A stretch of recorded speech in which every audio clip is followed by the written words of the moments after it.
responsable de la magnífica revista Granta de referencia en el mundo anglosajón,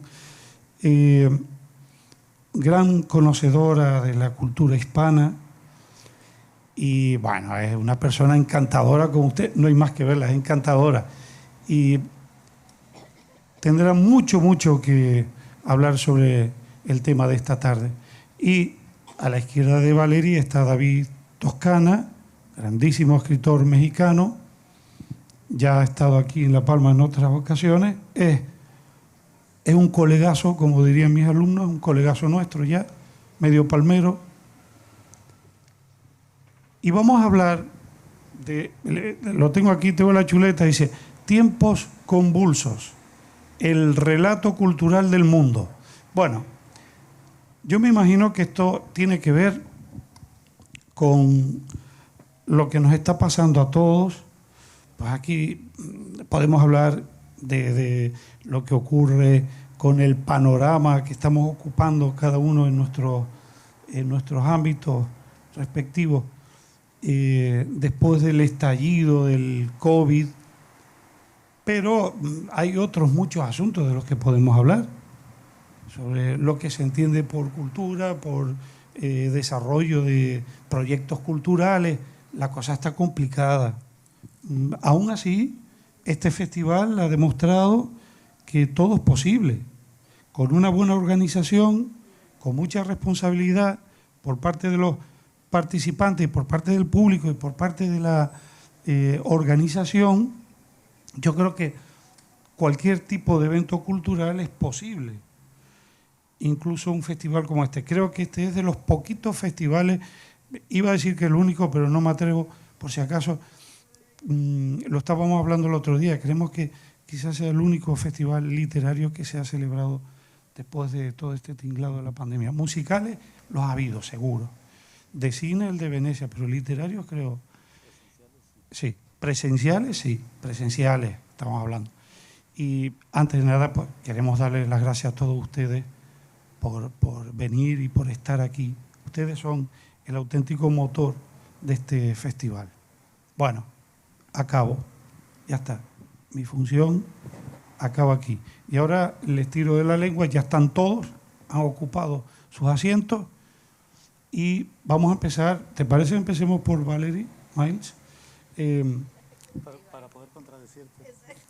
Claro, y luego Yo David. creo que David quiere ir primero. David ¿no? quiere ¿No contradecirte. No estoy de acuerdo con Valeria, así que... Bien, a ver, Valerie Miles, antes de nada, ¿cómo has vivido todo esto este cierre global abrupto con lo del COVID?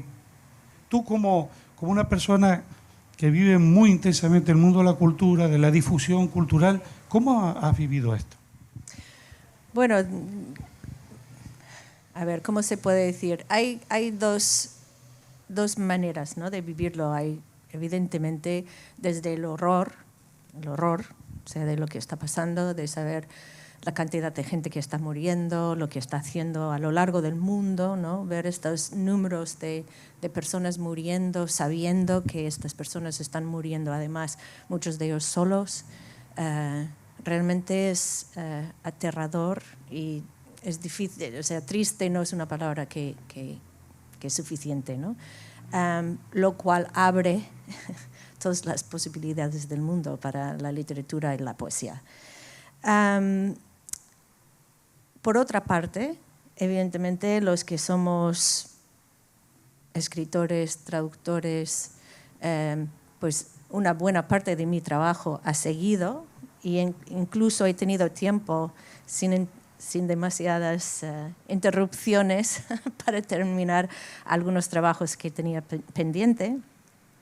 Pero en tercer lugar, yo creo que también en mi caso me ha dado una oportunidad desde Granta, la revista que dirijo, de también buscar esta manera de tender puentes, porque lo que el COVID nos ha dado es un acontecimiento que estamos viviendo en todas partes del mundo, ¿no? a veces pienso en el mundo digital, ¿no? Con Internet, nuestros mundos de alguna manera pues, han pequeñecido un poquito y se han ensanchado también, pero ahora, antes había pues una cultura, ¿no? Un poco general, digamos, la radio, todo el mundo escuchaba las mismas canciones. Ahora todo el mundo va como a sus tribus y sus barrios, ¿no? Pues ahora tenemos un acontecimiento que es COVID, que realmente no desde la política, no desde otras cosas, no, que todos hemos vivido personalmente. Y eso es un campo que yo creo que va a ser muy fértil para los escritores. Ya hemos visto, de hecho, muchos escritores escribir diarios, ¿no? Y empezar a tratar el tema. Yo creo que la literatura es lenta, necesita su tiempo y creo que COVID será algo que abordaremos un poco con el tiempo, con el paso del tiempo. Todavía es un poco pronto como para trabajarlo, pero en Granta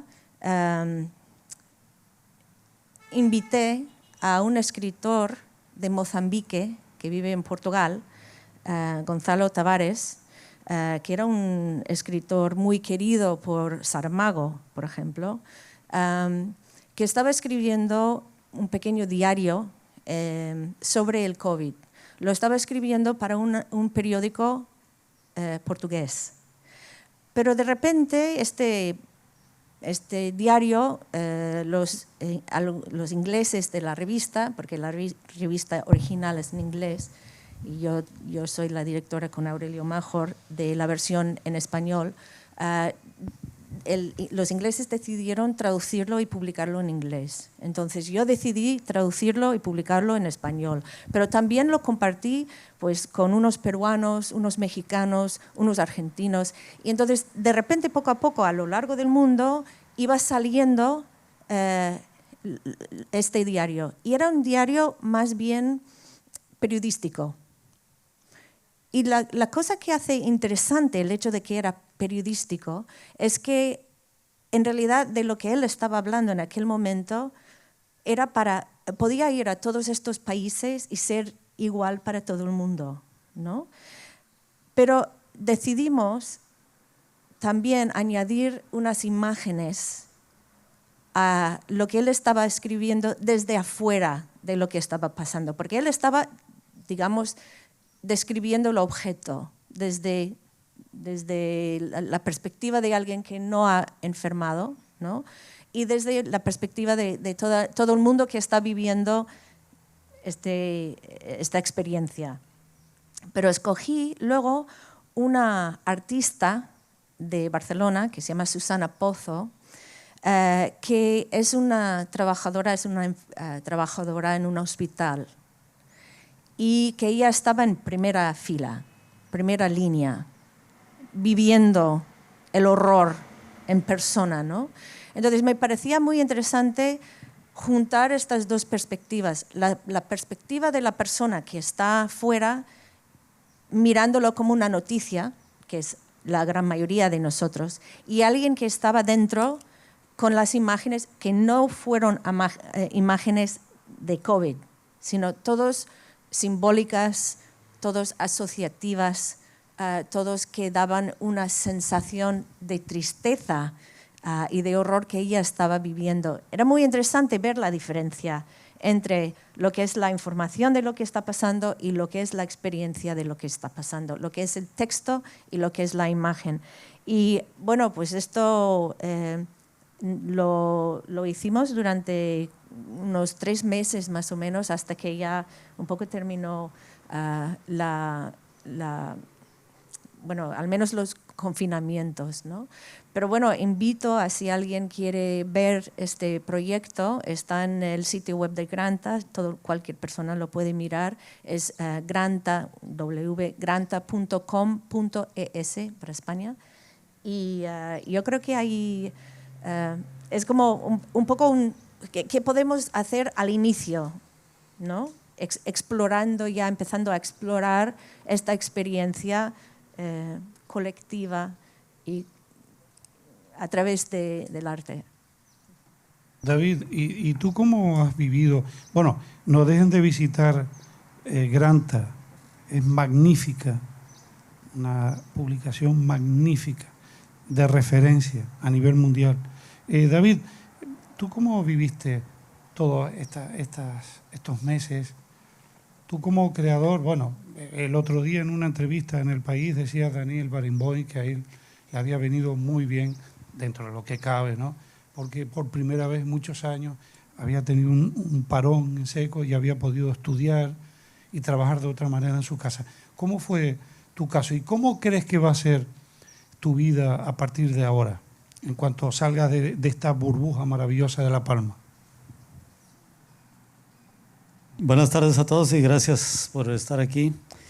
Yo creo que cuando llegó la pandemia y la parte que mayormente nos interesa o de la que podríamos discutir ahora, tiene que ver con la cultura, con el libro, con la lectura.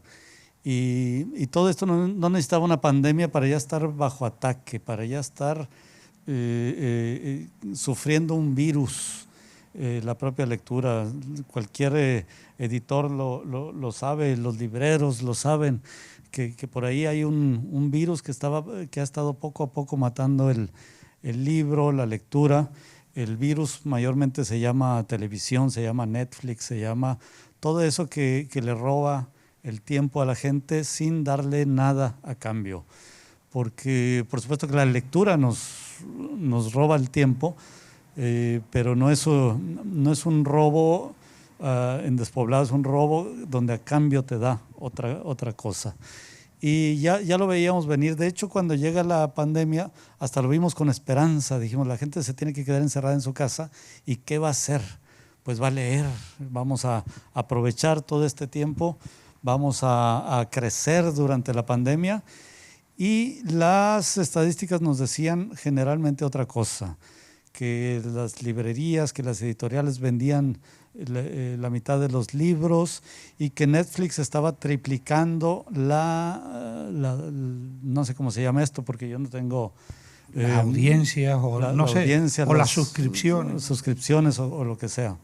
Que por cierto hago un comercial y les recomiendo, yo no tengo televisión, nada de Netflix, tengo como 15 años de no ir al cine y entonces imagino buena parte del mundo a través de los libros y no a través de una pantalla, a través de la imaginación y la palabra y no a través de una cosa ya completamente digerida.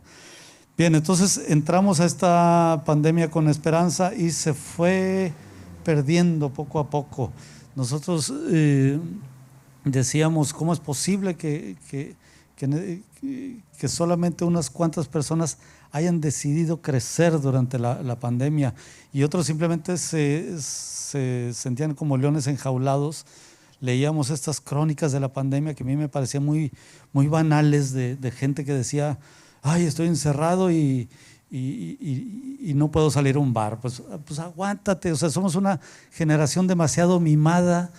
Nuestros padres, nuestros abuelos la pasaron mucho más difícil. La pandemia no la quiero aligerar, por supuesto que es un gran problema, sobre todo para los que contraen el virus, para los que han muerto, y lo que tú mencionas, los que están en la primera fila. Los que están en la primera fila, esos sí son verdaderos héroes, y los que estamos en casa, pues no nos podemos quejar porque el niño llora o por tonterías así. Hay que ser suficientemente maduros para decir, bueno, esta fue la crisis que nos tocó en la generación, vamos a resolverla y vamos a resolverla bien. Vamos a crecer,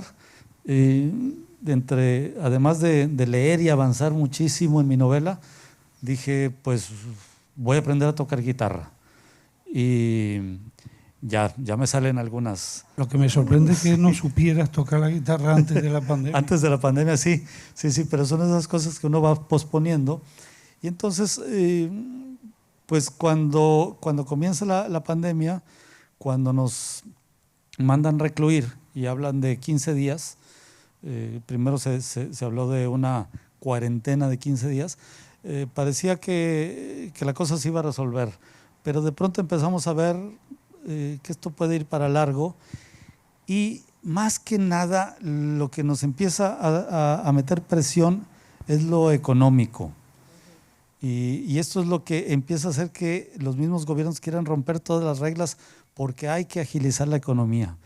Y yo pienso, por ejemplo, en aquella fiebre de 1918, que se llevó de manera tan diferente que es incluso difícil, con mayor cantidad de muertos, pero es muy difícil encontrarla en los libros de historia, no está mencionada.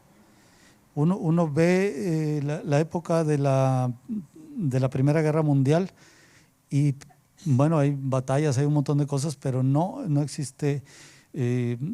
Por ahí se lee biografías de Wilson, que estaba como presidente de Estados Unidos en esta época, y no hay una sola página dedicada a la pandemia. Entonces parece que no era, digamos que se estaba hecho más a que la vida era dura. Y creo que sí, el mucho mimarnos, el mucho vivir en comodidad, nos ha convertido esto en una tragedia que emocionalmente multiplicamos y que nos hace precisamente romper esas reglas. Aquí veo muy bonita disciplina con la distancia y claro, además con la osadía de estar aquí. Los que tenemos que, y los que tienen también que llorar a algún muerto cercano, bueno, no quiero aligerar estas cosas. Esto representa muchas veces un drama personal, familiar, de amistad, pero cuando lo comparo en grande y lo meto dentro de la historia, pues yo creo que será pequeña cosa. Y ya que hablas de lo de la mimosería, y es verdad, estamos en un mundo de quejicas, nos estamos quejando por todo.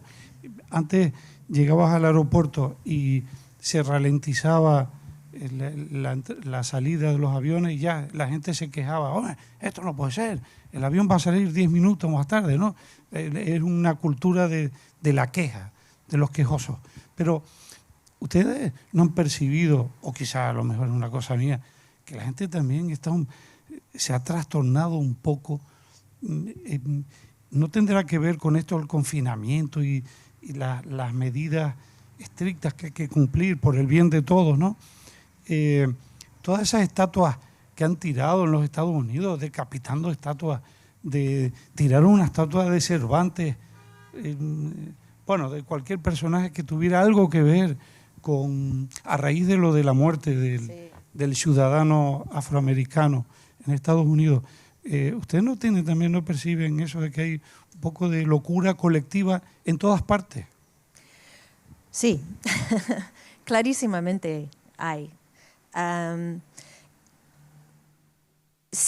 Pero yo creo que la locura muy específica en Estados Unidos ya existía antes de COVID, y COVID simplemente quizás exacerbó la situación que ya existía, ¿no? O sea, realmente desde que Trump ha llegado al poder, se ha dedicado su tiempo a crear estas situaciones, ¿no? Y es cumulativo, y luego encima pones la situación de COVID, que ya de por sí es difícil de sostener, ¿no?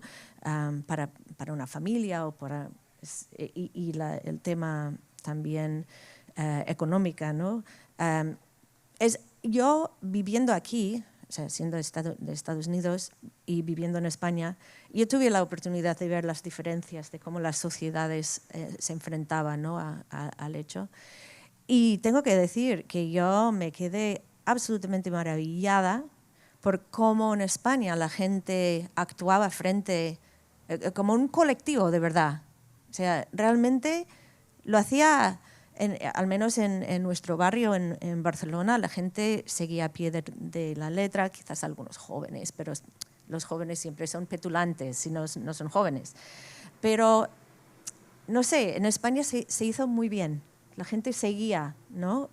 Por si acaso, y pensando en el prójimo.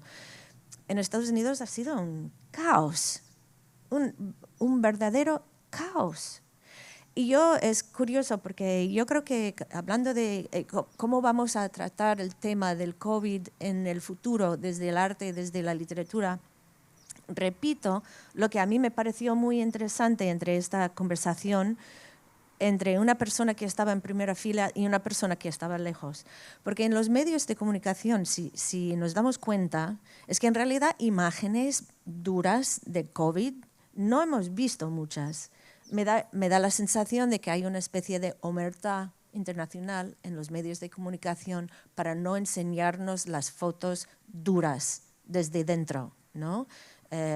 Para no asustarnos y todo eso. Con lo cual hay una especie de, los que estamos de aquí fuera, lo vemos como desde lejos y un poco quejicas, ¿no? No tengo mis vacaciones y estas cosas, ¿no? Pero es porque en realidad no estamos viendo en primera línea las imágenes de una Susana Pozo, que sí en la realización de sus imágenes son muy oscuras, con claroscuros, con cruces, con cosas que ella explica cómo siente desde una persona y luego que tuvo COVID, ¿no? Pero dentro de todo esto hay muchísimas historias personales, ¿no? Los microhistorias. Y esto es muy interesante lo que dices de cuántas historias se han contado sobre la gripe, con perdón, pero española, es como los franceses fácilmente lo han, ¿no? Es que no era española realmente. Exacto, pero yo simplemente, muy rápidamente, cuento una anécdota. En mi familia, la gripe española fue un punto, o sea, una herida en mi familia que a lo largo de las generaciones ha quedado todavía en mi familia, porque mi abuela fue la mayor de seis hijos y en la gripe murieron sus 5 hermanos y hermanas en 2 semanas. 5 hijos en 2 semanas. O sea, causó tal como rendimiento, ¿no? de lo que es la tela de la realidad y la vida en esta familia, que yo todavía, o sea, toda mi vida, yo he vivido con un poco las fantasmas de estos críos que murieron, ¿no? Entonces, para mí, cuando llega COVID, claro, yo no puedo no verlo como casi un paréntesis, ¿no? O sea, quiero decir, 2 marcas de paréntesis que dices, pues quizás la realidad no es en lo que hay en medio, sino que son estas cosas, porque yo pienso en la filoxera, por ejemplo, ¿no?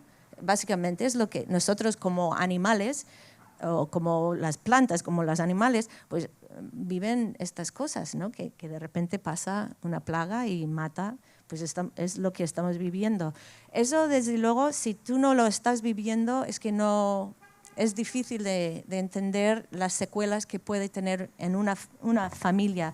Y yo creo que estas historias del COVID sí que poco a poco irán saliendo, porque yo también he pensado, ahora mismo estoy metida en un proyecto y no me permite, pero si no fuese por eso, yo escribiría sobre eso. Y David, tú durante el confinamiento que has dicho, estabas hablando, nos revelaste aquí que seguiste con el trabajo en una novela, ¿no? De alguna manera, todo esto, ¿crees que quedará reflejado en esa novela o no? ¿O te has propuesto que no puede haber ningún tipo de huella? Por otra parte, tú que has prescindido del televisor, te confieso que yo también, yo soy de eso, leyendo, ¿qué has leído durante me gustaría saber que lo contaras aquí, durante el confinamiento? Y por último, me gustaría saber si has aprendido a tocar la guitarra y qué es lo que has aprendido a tocar.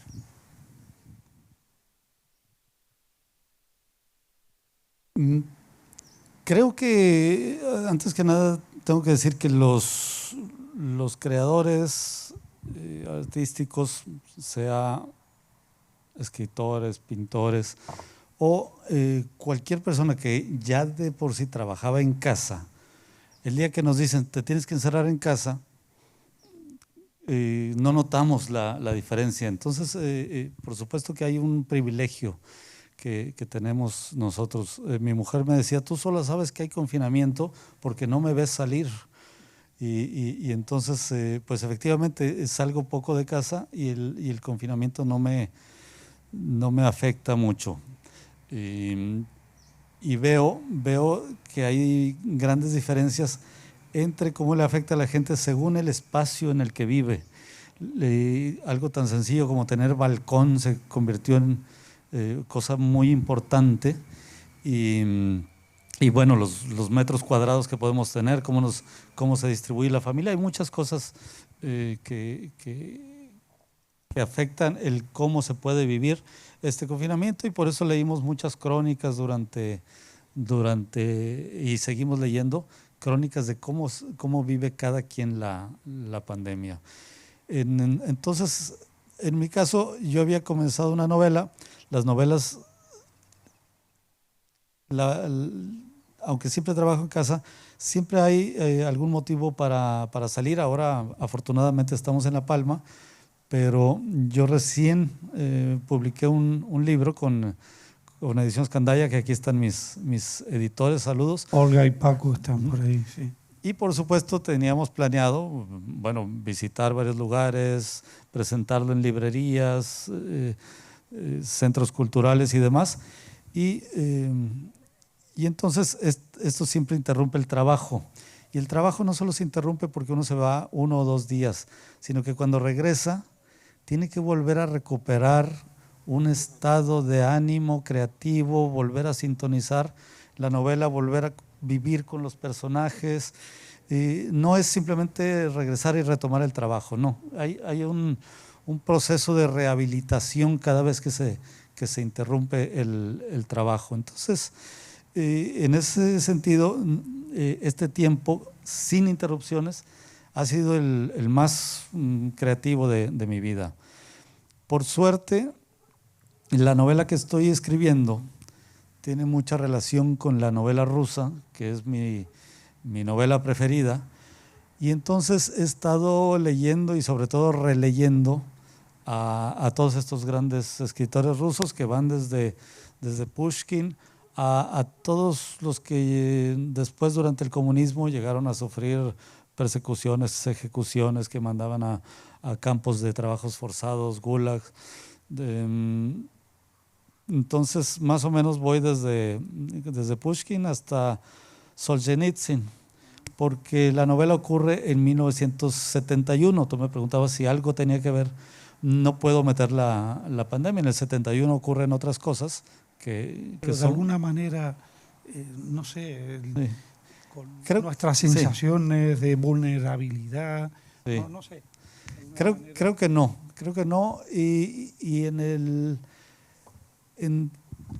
lo que tendría que ver, sí, es un estado de ánimo donde cada vez más siento que hay que festejar la vida, hay que celebrar la vida. Y es probable que sí, mis personajes se hayan sentido, según como iba escribiendo, más entusiasmados por la vida. Leer a Chekhov. Chekhov es un hombre que se estuvo muriendo toda la vida. Tenía 22 años, creo, cuando comenzó a toser sangre. Y él muere a los 44, pero toda su vida fue una perfecta conciencia de que se iba a morir. Y uno va leyendo los cuentos de Chekhov, muchas veces se publican de manera cronológica, y uno va viendo exactamente cómo va creciendo, cómo va viendo la vida, y cómo en los textos ya de los últimos años, cómo desesperadamente le busca sentido a la vida. Y no es que se lo encuentre, pero en la novela un personaje dice, Chekhov nos enseñó que el sentido de la vida es buscarle sentido a la vida. Y perdón por la autocita, pero si un día publico la novela, así estará escrito. Y entonces, en ese sentido, sí,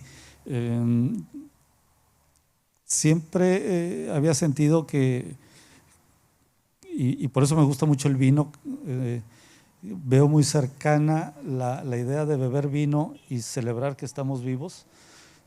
Siempre celebramos estas fiestas de Baco para sentir que estamos en este mundo y que es grandioso estar en este mundo. ¿Y cómo vamos a celebrar esto?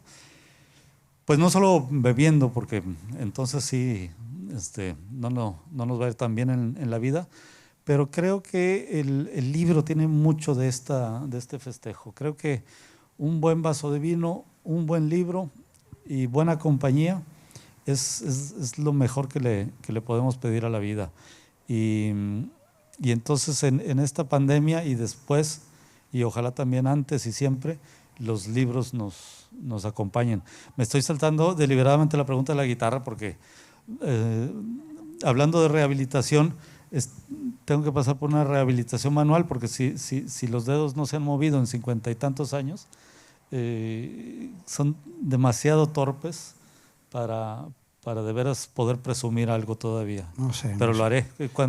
Si me invitan el año que entra, aquí mismo les toco una canción. Por favor, te tomamos por la palabra. Eso suena a pretexto de cobarde, pero bueno, te tomamos por la palabra el año que viene. Ahora, te perdonamos con esa alusión que has hecho del vino. Ya estás perdonado. Porque es una de las grandes maravillas. Y antes de hacerle otra pregunta a Valerie, te diré, yo ¿sabes lo que hice durante el confinamiento? Una de las cosas que hice ha sido leer mucho a don Benito Pérez Galdós y de entrada, como si fuera un tratamiento de shock, me leí Guerra y Paz, traducida por Lydia Cooper. Me lo metí entre pecho y espalda, pero fue como un tratamiento de choque cuando empezó el confinamiento. Y es maravilloso. Después tenemos que hablar quiero que me recomiende traducciones, buenas traducciones al castellano. Qué importantes son las traducciones, Dios mío. Sí, perdón, es que esto no es más que tú hablas de la filoxera y tengo ahí una compilación de frases cariñosas donde los personajes de Chekhov hablan con el enamorado, le habla a la mujer y le dedica muchas frases cariñosas. Y mi favorita le dice filoxera de mi alma. Y yo dije, ¿cómo que filoxera de mi alma? Y lo busqué en ruso y dice filoxera, es filoxera. Si no fue un chiste del traductor. Lo dice Chekhov, sí. Bueno, pues si lo dice Chekhov, dejémoslo. Y Valerie, como creadora, como escritora, ¿cómo te has desenvuelto durante este periodo? Antes has hablado de tu experiencia como editora o productora de ideas de difusión cultural, pero como escritora, ¿en qué has estado metida? Pues ha sido una temporada de mucho trabajo, francamente. También para mí ha sido muy productivo el tiempo. He terminado, yo soy de las que creo que uno nunca es demasiado mayor para volver a estudiar, con lo cual he escrito 2/3 partes de una tesis doctoral. Terminé... ¿Y sobre qué? Perdona. Sobre Bolaño. Fui la comisaria de la exposición del archivo Bolaño. Estuve muchos años trabajando en su archivo, entonces estoy simplemente escribiendo algunas de las cosas en realidad que ya se enseñó en la exposición. Pero bueno, primero la tesis doctoral, también he empezado la traducción de las memorias de Bioy de Borges. Terminé la traducción de Juan Eduardo Cirlot, de su diccionario de símbolos, que sale en 3 días en inglés. Y he escrito un cuento, como de una primera serie de cosas que pienso hacer con Rodrigo Fresán como protagonista. Y he leído muchísimos jóvenes escritores de todos los países de lengua española, incluida Guinea Ecuatorial y Filipinas, para la próxima selección de los jóvenes de Granta. ¿Y qué te ha parecido Fascinante. esa nueva cosecha? ¿Qué te parecen? Fascinante, fascinante. Estos ejercicios simplemente permiten un poco ver dónde, si hay tendencias, si hay movimientos que se está escribiendo. Y realmente ha sido muy, muy interesante. Hay muchísimo talento, ha sido muy difícil. Estamos todavía en la fase es fluida, o sea, no hemos cerrado la selección todavía. Pero bueno, hay una lista corta y como lo primero que puedo decir, sin decir demasiado porque no hemos terminado, es que hay mucho talento y mucha variedad. La tendencia de la literatura del yo es muy fuerte, evidentemente. Hay quienes lo hacen bien, hay muchos que un poco lo hacen escondiendo quizás una falta de imaginación, pero hay tendencias muy interesantes y hay mucho escritor ahora como emergiendo desde muy joven, más joven que quizás en otras ocasiones, porque claro, nosotros es por debajo de los 35 años, ¿no? O sea que muy jóvenes, ¿no? Muy emergentes. Y hicimos la primera selección en el 2010 y ahí pues dimos con Samantha Schweblin, con Federico Falcó, Andrés Barba, con muchos escritores que todavía no eran muy conocidos, pero que se han hecho conocidos con el tiempo. Y habían muchísimos argentinos, muchísimos españoles y argentinos principalmente, pero se han cambiado un poco los países donde hemos encontrado. Pero primero de todo, muchísimo talento. David, ¿y tú no has notado también, aparte de esa locura colectiva de gente quejica o quejosa, tú no has notado también que en los últimos tiempos se está produciendo, y esta pregunta va también para ti, Valerie, se está produciendo una especie de radicalización de la forma en que las ideologías se van metiendo aquí entre ceja y ceja en la gente por la derecha y por la izquierda. Una radicalización preocupante que nos recuerda a contextos previos, por ejemplo, a la Primera Guerra Mundial y previos a la Segunda Guerra Mundial. ¿Qué te parece a ti esto? ¿Estás de acuerdo conmigo o no? Que hay una... Porque sí, existe ahora lo que se llaman los fachas de izquierda, sí, también, o sea, que no aceptan una opinión que no consideren ellos de izquierda, ¿no? Y luego, por supuesto, la derecha radical tradicional. Sí, sí estoy de acuerdo, pero hay muchas radicalizaciones. Es que no estás del lado izquierdo o de derecho. Es casi como si fuera en un partido de fútbol ves 22 radicales diferentes. Unos son tradicionalmente de izquierda, pero yo que tengo una tradición de izquierda, ahora parece que mi izquierda se quedó en la derecha, porque mucha gente se movió más hacia un lado, y entonces ahora hay que responder si somos veganos y a qué clase de feminismo obedecemos, si por ejemplo el gobierno de México se dice de izquierda pero es muy religioso, y yo digo caramba, yo pensé que la religión estaba del lado de la derecha, y entonces hay tantos factores ideológicos metidos en esto que yo le llamo la olla podrida, que al final todo el mundo se empieza a pelear con todos por cualquier detalle. Alguna vez leí una entrevista, ya no me acuerdo a quién entrevistaban, pero sí se me quedó muy bien la idea. Alguien que decía, yo soy de izquierda, pero me junto con gente de derecha porque con ellos sí se puede discutir.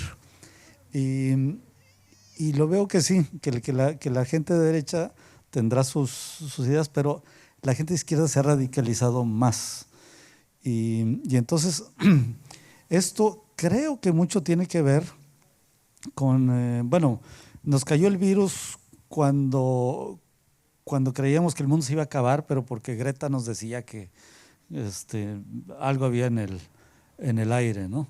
Y entonces salían los chicos a protestar contra el gobierno porque había que tomar medidas urgentes. Y dices, es que esto no es asunto del gobierno, es de que cada uno haga lo que tiene que hacer. Pero a la gente le gusta protestar. Algo que pasa aquí a miles de kilómetros en Estados Unidos, matan a una persona y en Lavapiés, en Madrid, arman unas manifestaciones contra una de las policías más benévolas que yo he visto en el mundo. Yeah, sí, totalmente. Las policías más corteses, no sé. Entonces yo digo, bueno, ¿a qué obedece esta protesta? Pues a que la gente quiere protestar.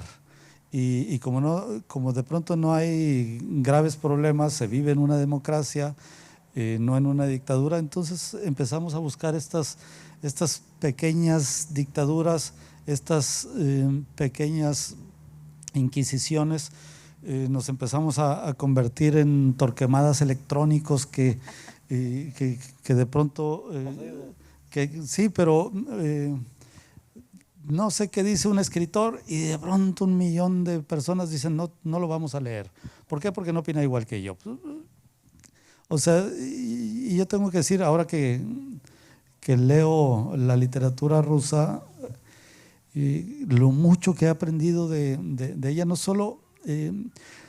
porque si se lee al mismo tiempo que se está viendo la biografía de los autores, uno ve lo que es el arte literario, lo que la gente está dispuesta a dar por escribirlo, a pesar de todo.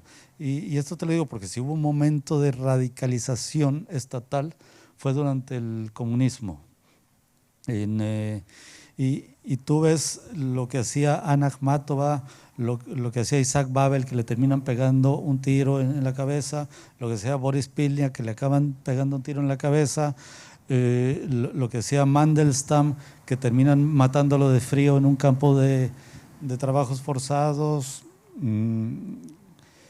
Bueno, puedo seguir los ejemplos desde Dostoyevsky, que también fue a trabajos forzados, comenzando con Pushkin, donde él también lo exiliaban.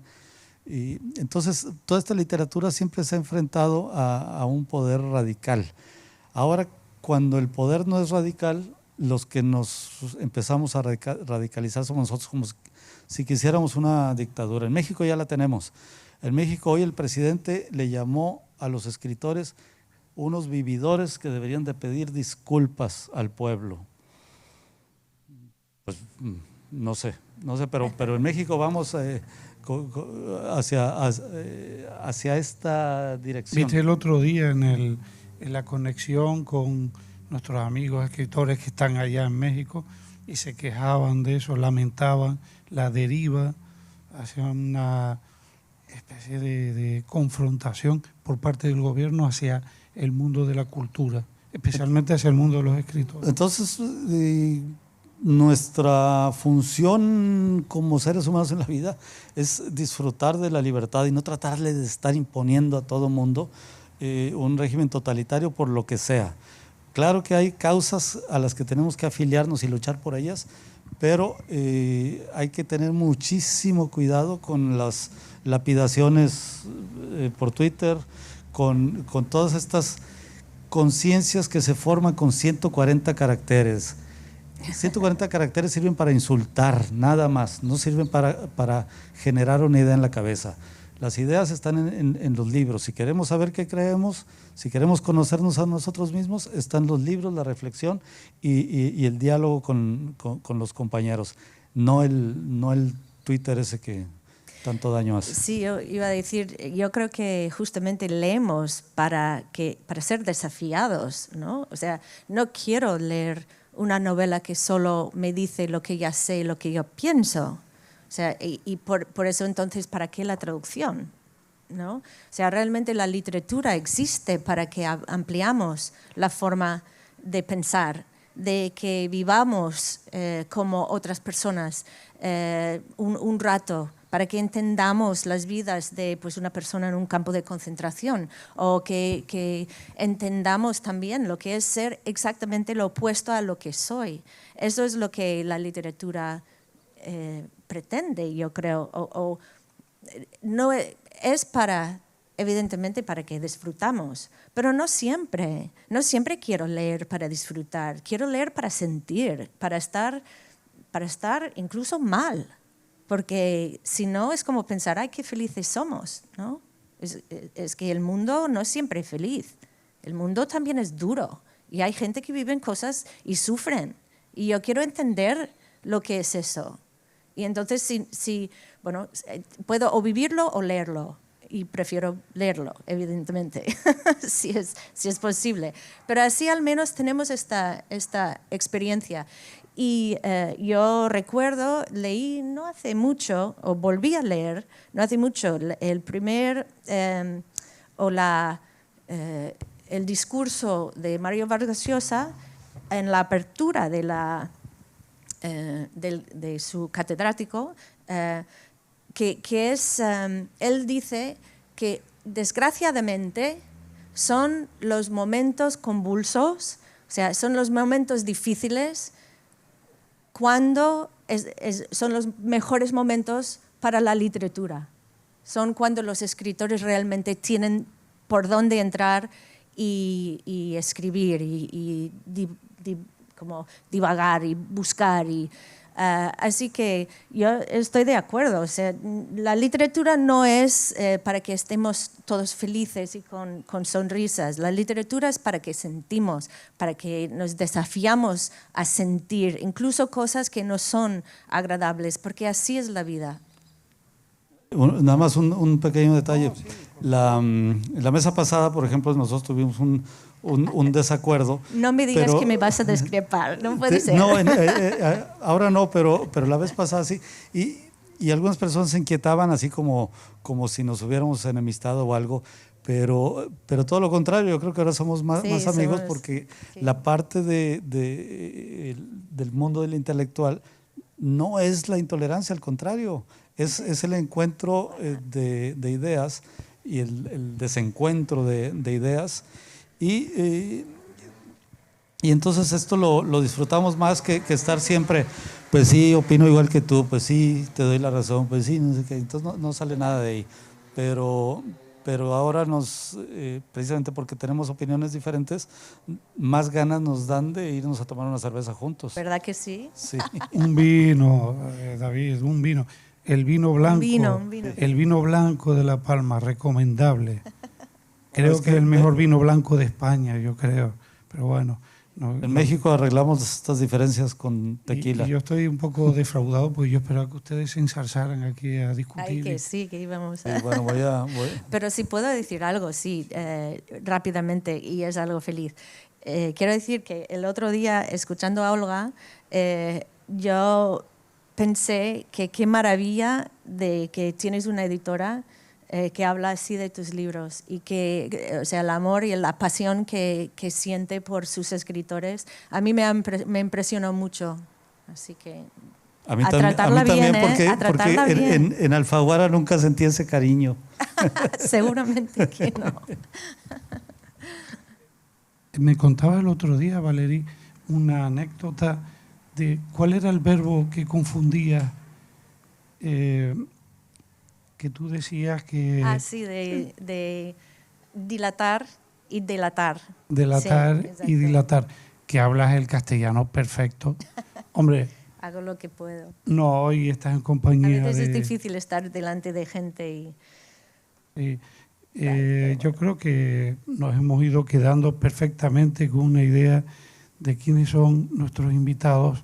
Son dos personas exquisitas, muy agradables, muy simpáticas, muy cultas. Y si alguien quiere hacer, yo no sé si en estos coloquios, Ricardo, ¿cuánto tiempo tenemos? 2 minutos. Bueno. Pues tiempo entonces, para agradecer. Tiempo para darles las gracias. Porque a todos yo quiero ustedes. decir, yo he hablado mucho con amigos desde Estados Unidos para decir que estoy aquí en cuerpo presente con gente hablando de literatura y que es un enorme gusto poderlo hacer y que yo creo que esto ha sido realmente algo modélico, es algo que o sea, incluso está dando a mis colegas en Estados Unidos que organizan festivales esperanzas de que hay modelos que se puede seguir y que quizás no tenemos que tardar tanto tiempo para volver a poder hablar así distendidamente entre amigos y sobre la literatura, ¿no? Porque sí, está muy bien que lo hagamos por Zoom, pero no es lo mismo que estar aquí viendo las caras y hablando así entre nosotros. Y bueno, pues agradezco muchísimo a la organización de que hayan tenido el temple para hacerlo y que lo hayan hecho también. Nosotros tenemos esperanzas de volverlos a ver, de que vuelva Valerie por aquí, por supuesto, de que David regrese con la guitarra Eso quiero escuchar, y que toque y que cante. Ustedes saben que México el plan es que México era el invitado a estar aquí y veníamos, sí, hasta con mariachi veníamos, pero pues ahora solo algunos mexicanos que estamos viviendo aquí en España pudimos llegar. Y sin embargo, cuando veníamos en el avión, los escritores mexicanos, españoles, argentinos, que vivimos en España, que veníamos para acá, para la isla, todos veníamos muy conmovidos porque íbamos a un festival literario. Sí, totalmente. Y encima de todo era en este bonito lugar de La Palma, porque muchos ya estuvimos aquí el año pasado, lo idealizamos, la pasamos muy bien, y la belleza del lugar y todas estas cosas que ya ni les digo, que ustedes las saben de memoria. Pero esto sí, veníamos muy conmovidos. Me decía Daniel Morzinski, que estuvo aquí presentando en la mañana, decía, me siento como si fuera mi primer viaje de la vida, perdón, el primer viaje de mi vida. Y entonces, sí, muy, muy, muy contentos y ni siquiera los que nos dijeron, es que qué valientes que van, no es valentía, es un gusto enorme estar aquí. Un aplauso, por favor, para estas dos maravillosas personas. Gracias a ti.